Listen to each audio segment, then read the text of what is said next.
আজকে যে মানুষটাকে আমরা নিরাপত্তার স্বার্থে নিয়ে এসেছি, ওইসব এই গুজব আপনারা কখনো বিশ্বাস করবেন। তাদেরকে আমরা এনেছি এবং আমরা তাদেরকে ওই আন্দোলন সম্পর্কে টুকটাক জিজ্ঞাসাবাদ করছি। আমাদের পুলিশের একটা কাজ হচ্ছে, যদি নিরাপত্তাহীনতায় ভুগে এবং তারা যদি বিভিন্ন জায়গাগুলিতে বলে যে আমরা আমাদের যে কোনো সময় আমাদের বিপদ হতে পারে, সেটা আমরা জানার পরে আমাদের নৈতিক দায়িত্বটাই হচ্ছে তাদেরকে সেফলি নিয়ে আসা। নতুবা আর এটা কেন আপনারা হয়তো বলতে পারেন যে শুধু তাদের ক্ষেত্রে কেন, আপনারা জানেন এই লোকগুলিকে ঘিরেই, এই কোমলমতি শিক্ষার্থীদেরকে ঘিরেই কিন্তু একটি অসাধু চক্র জামাত বিএনপি, যারা তাদের সুযোগকে অনুপ্রবেশ করে তারা ঢাকা শহরকে, তারা একটা গণতান্ত্রিক সরকারকে তারা পতন ঘটাতে চেয়েছিল। তারা রাষ্ট্রের সবচেয়ে গুরুত্বপূর্ণ স্থাপনাগুলিতে তারা আগুন লাগানোর চেষ্টা করেছিল পূর্বকল্পিতভাবে।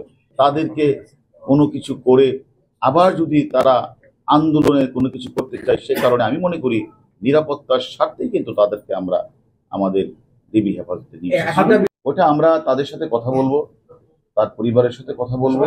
যেহেতু সে আমাদের কাছে আছে নিরাপত্তার স্বার্থে, আমরা তাদেরকে বিভিন্ন বিষয় তো কথাবার্তা হচ্ছে।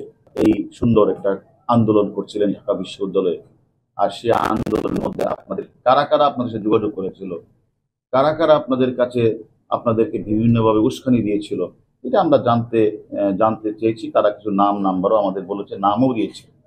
আমরা সিকিউরিটির স্বার্থে যাদেরকে আমরা এনেছি, তারা এই গুজবটা ছড়িয়ে তারা তাদের ভিউ বাড়িয়ে তারা কিছু টাকা ইনকাম করতে চায়। এটা আপনারা বিশ্বাস করবেন না, গুজবকে আপনারা বিশ্বাস করবেন।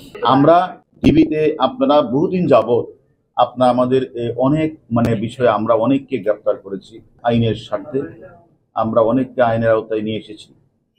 এবং কখনো যারা আমার মামলার আসামি, তারা তো কখনো আপনাদের বলে নাই। যারা আমাদের মামলার আসামি ছিল, যারা পুলিশ মার্ডারের মামলার সাথে জড়িত ছিল, যারা 28শে অক্টোবরে আমাদের প্রধান বিচারপতির বাসভবনে হামলা করেছিল, আমাদের হাসপাতালে হামলা করেছিল, সেই সময়ও তো আমরা অনেক আসামিকে ওই সকল ঘটনার সম্পৃক্ততার কারণে আমরা গ্রেফতার করেছিলাম। সে সময় তো আপনারা আমাদেরকে প্রশ্ন করেন নাই যে সেখানে তাদের প্রতি অন্যায় করা হয়েছে।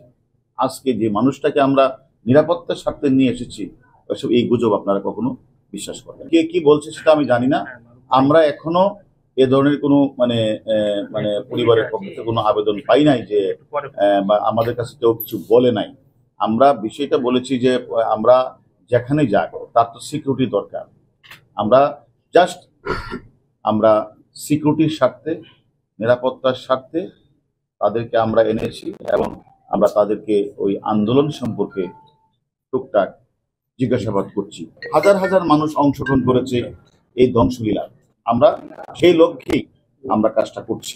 আমার পুলিশ ভাইয়ের উপরে যারা হামলা করেছে, হত্যা করেছে, তাদেরকে আইনের আওতায় নিয়ে আসবো। আমরা কিন্তু অনেককে নিয়ে এসেছি। আমরা সাধারণ মানুষকে যারা পিটিয়ে ঝুলিয়ে হত্যা করেছে, তাদের অনেককে আমরা কিন্তু আইনের আওতায় নিয়ে এসেছি।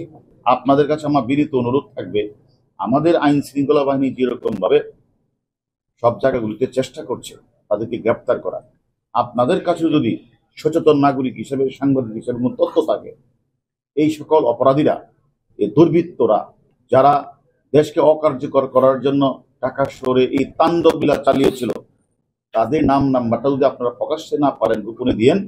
আর আপনারাও পারলে ধরেন। আমি এদেরকে সকলে মিলেই প্রতিহত করতে হবে।